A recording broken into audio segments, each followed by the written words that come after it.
Vivencias. Adentrémonos a los hechos más relevantes en la historia de nuestro país, con los personajes, su genealogía, sus anécdotas. Vivencias con Paco Salvador.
RTV, el canal de noticias, tiene la honra de invitar el día de hoy al arquitecto Sixto Durán Ballén para una charla sobre dos viejos amigos como somos.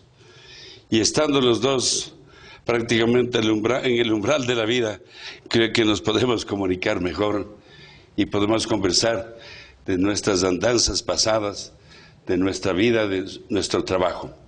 Mi querido Sixto, quiero recordarle que usted me invitó a fumar un tabaco puro y me llevó a conocer este momento que usted estuvo reconstruyendo el Correo, donde ahora es la vicepresidencia de la República, y me hizo ver que el piso de este aparentemente hermoso edificio era peligroso, estaba temblando.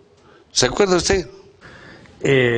Había una serie de edificaciones al frente que eran sobre pisos, sobre vigas de madera, entonces de ahí la diferencia de pasar de un sector con losas de hormigón a un sector del tradicional medio. Usted dedicó unos cuantos minutos para hacer un recorrido mientras fumábamos un puro, un habano.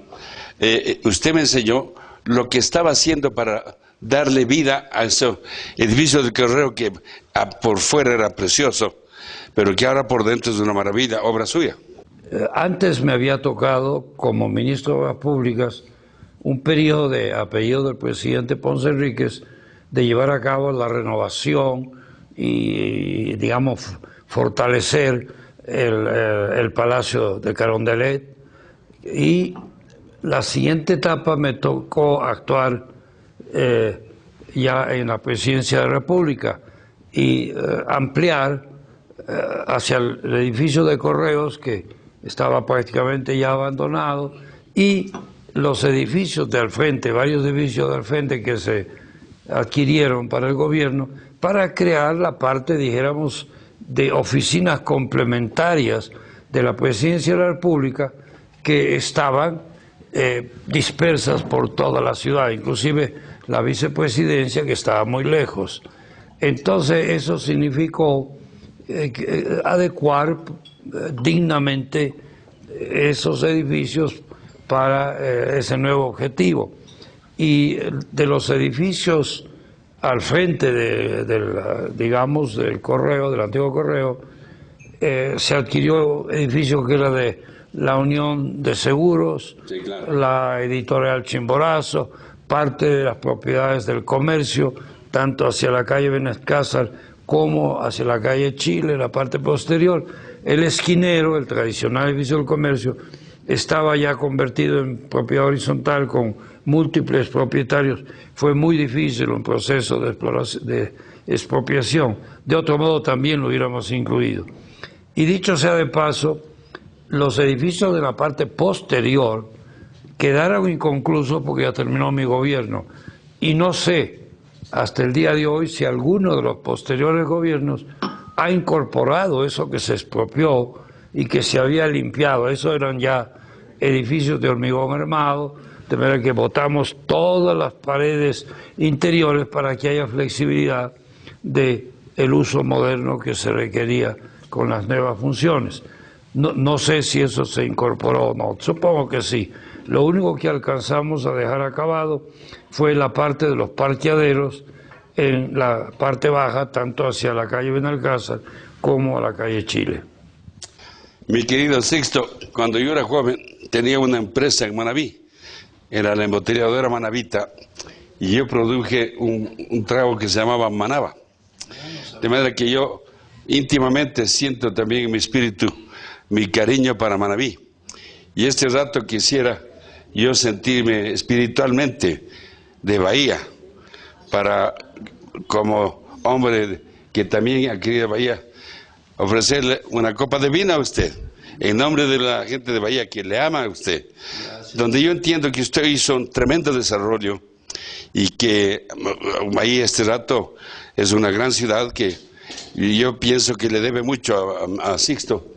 De manera que me hago este rato el Manaba para ofrecerle también una copa de vino a Sixto y agradecerle porque de todas maneras soy ecuatoriano y me interesa que toda obra que se ha hecho en la nación ha sido importante.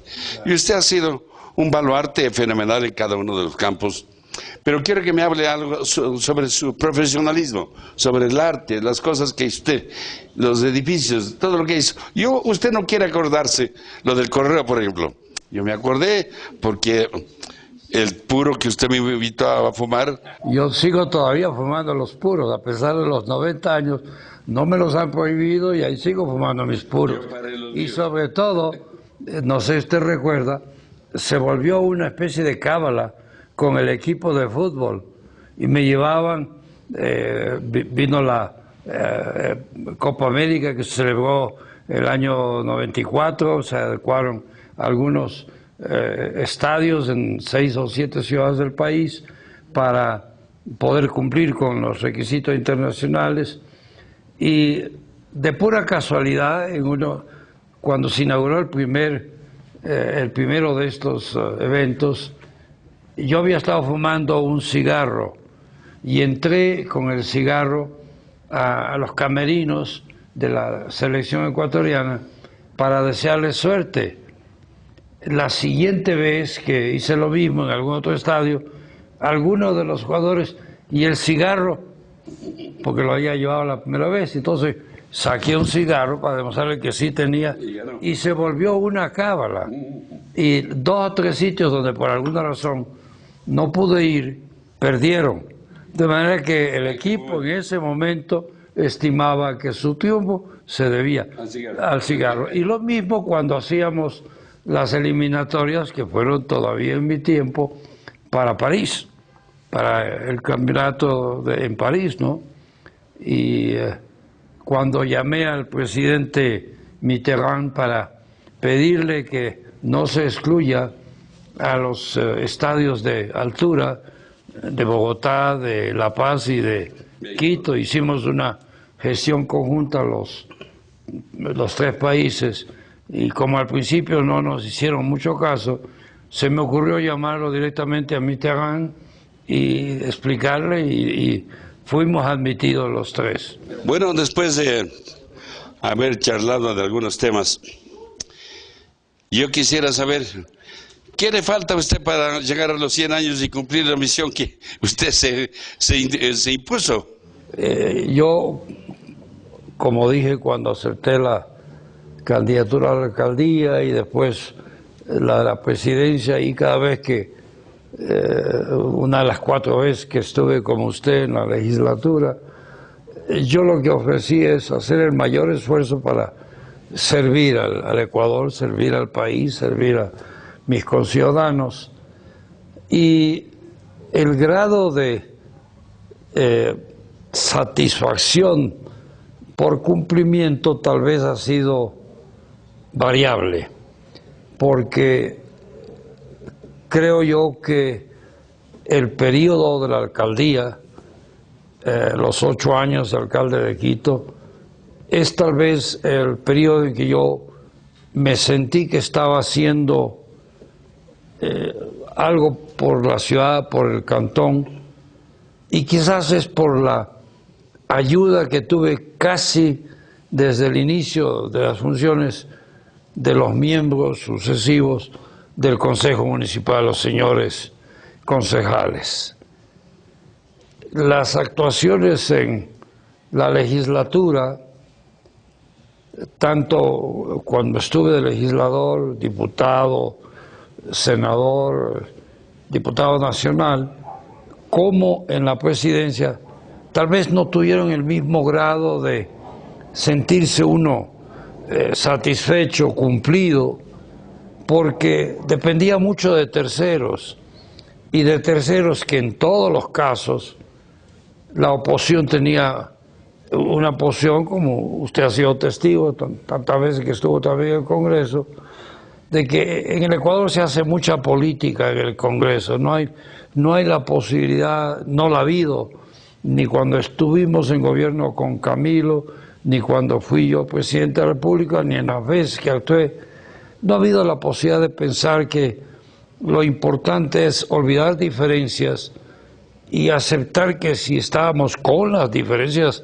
que pueden haber de opinión, teníamos por delante una obligación de servir, y más bien, y usted lo habrá experimentado también, Paco, supongo yo, un sentido de frustración de que mayorías dictan las políticas a nivel de la legislatura y no siempre se pudo cumplir. Por lo menos a mí me quedó esa sensación del periodo en la presidencia, de sentir que no obstante que se planteaba cosas a veces muy lógicas, muy necesarias, dependía de la votación que hubiera en la legislatura, en el Congreso Nacional. La única vez en que me sentí apoyado 100% o cerca del 100% fue a raíz del problema limítrofe que tuvimos, la guerra, que fue una verdadera guerra de 70 días duró hasta que hubo el acuerdo de paz. Cuénteme lo de ni un paso atrás. Bueno, mire, tal vez es interesante una explicación de dónde salió aquello. Los gobiernos anteriores, varios, no habían querido reconocer que había un documento que todo lo inválido que pueda ser, todo lo antijurídico, etcétera, pero que estaba vigente, porque había sido aceptado por los 2 países, firmado por los 2 países, estaba vigente. Yo nunca, a propósito, reconocí la validez del Protocolo de Río, pero sí reconocí que estaba vigente, como lo reconocieron todos los gobiernos anteriores. No obstante todas las diversas definiciones que habían de la Constitución Nacional, el hecho es que cada vez que había un intercambio de diplomáticos, cada vez que se buscaba tal o cual tratado, había de hecho un reconocimiento de la vigencia del Protocolo de Río. ¿Cuál fue el caso mío? Los anteriores gobiernos llamaban a los 4 países garantes como países amigos. Cuando vimos que lo del Perú no era simplemente un evento ocasional, no se trataba de que, como tantas veces en el pasado, una pelea por un partido de fútbol o de voleibol o porque un soldado de un lado se llevó a una mujer del otro lado. No, no, no. Cuando vimos que esto ya era en serio, que lo que había era una intención del Perú de, entre comillas, como decían ellos, recuperar sus territorios, yo decidí llamar a los garantes y llamarlos por su nombre, no como amigos, sino como garantes.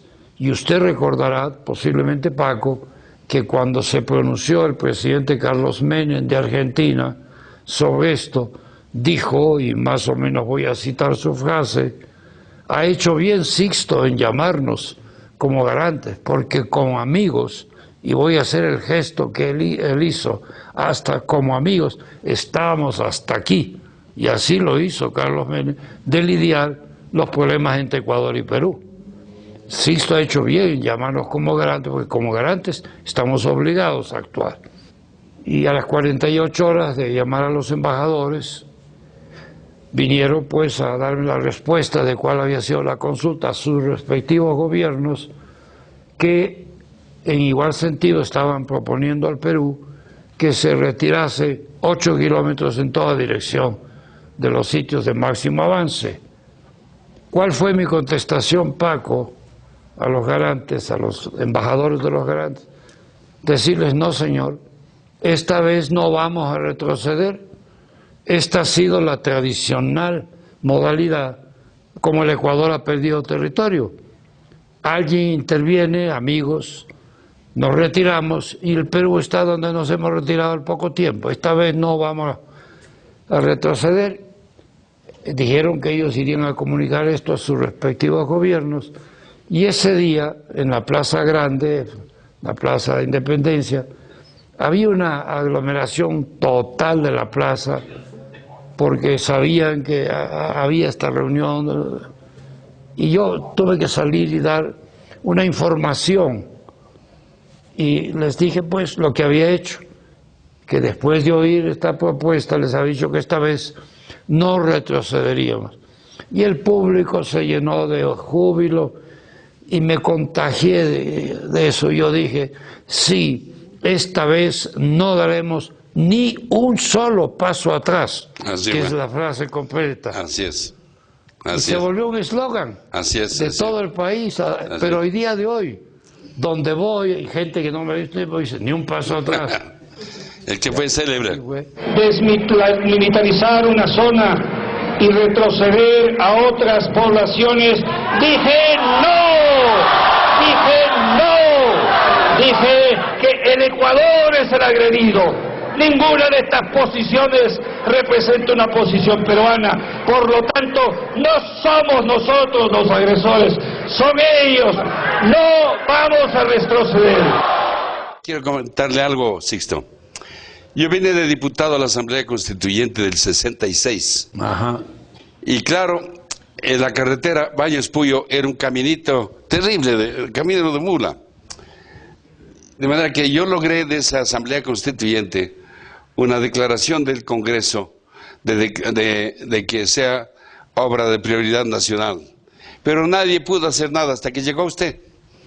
Y gracias a la amistad común suya y mía con Carlos Menem, se logró en su gobierno el empréstito de Argentina, con lo cual tenemos los mejores puentes del Ecuador, obra de Sixto Durán Ballén y del diputado Salvador Moral, que fue el interesado y que le molesté a usted 1000 veces en sus despachos, hasta que logramos, vino Carlos Menem acá, fueron al Puyo una delegación importante de arquitectos y embajadores argentinos, y lo logramos.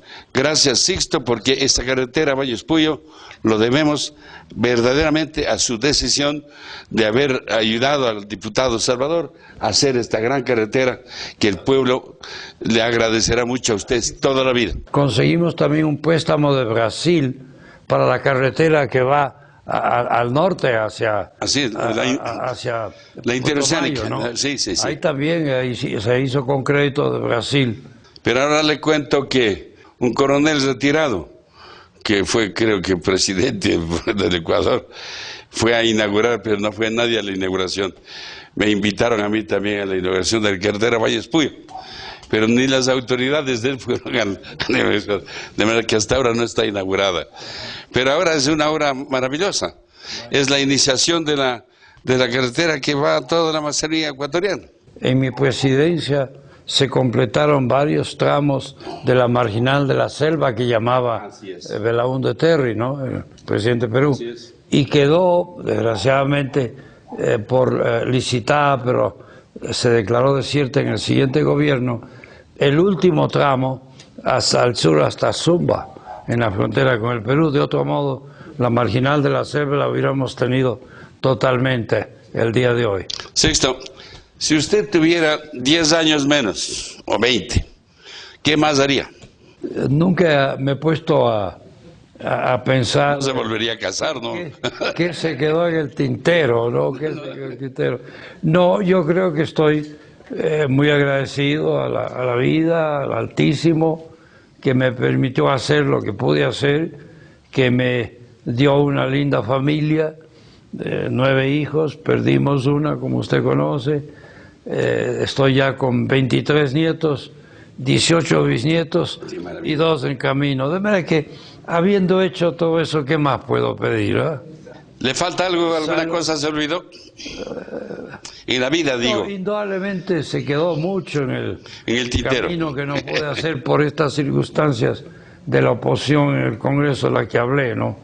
Pudiéramos haber hecho mucho más de no haber existido eso en cada uno de las diversas posiciones, pero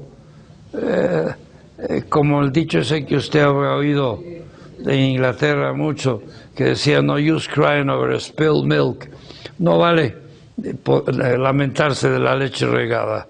De verdad que lo pasado pasó y lo que vendrá pues Dios dirá. Bueno, yo quiero terminar, Sixto, agradeciéndole a usted la bondad de haber venido a esta reunión que le he invitado a mi programa, que ya estamos poquito conocidos, y que decirle que ojalá podamos en los próximos días o meses poder conversar de otros temas que nos quedan también aquí, porque usted es un hombre público y será por todos los años que le faltan hasta los 100. De manera que espero que nos juntemos, que mantengamos nuestra gran amistad que hemos tenido hasta ahora. Tantos años, de más tantos de medio años. siglo, ¿no? Fue testigo usted del matrimonio de mi hijo Alberto también. Ya ve, sí. De manera que celebro mucho su presencia en este programa, Sixto. Dele afinita mis recuerdos, dígale que le queremos mucho, la Olguita, Salvador y el Paco, admiramos su familia y le deseo pues que le festeje maravillosamente estos 90 años. Muchas gracias. Yo entiendo que esto es parte de esa celebración, ¿verdad? Así es, con un abrazo, mi querido Sixto. Gracias, Paco. Y lo mejor para usted. Gracias. Gracias por haber venido. Gracias por haberme invitado.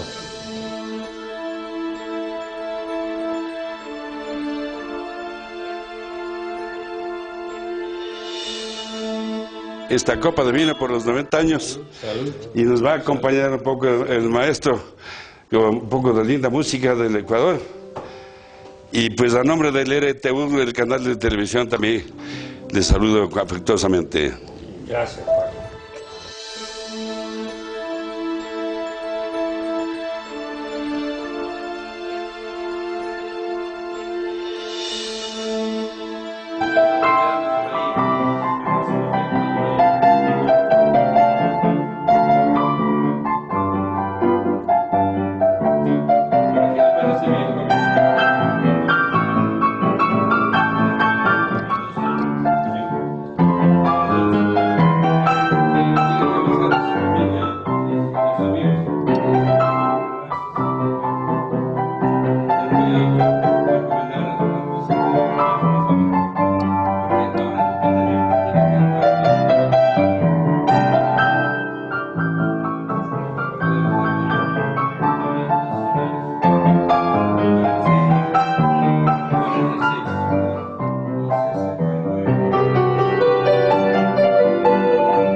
Vivencias.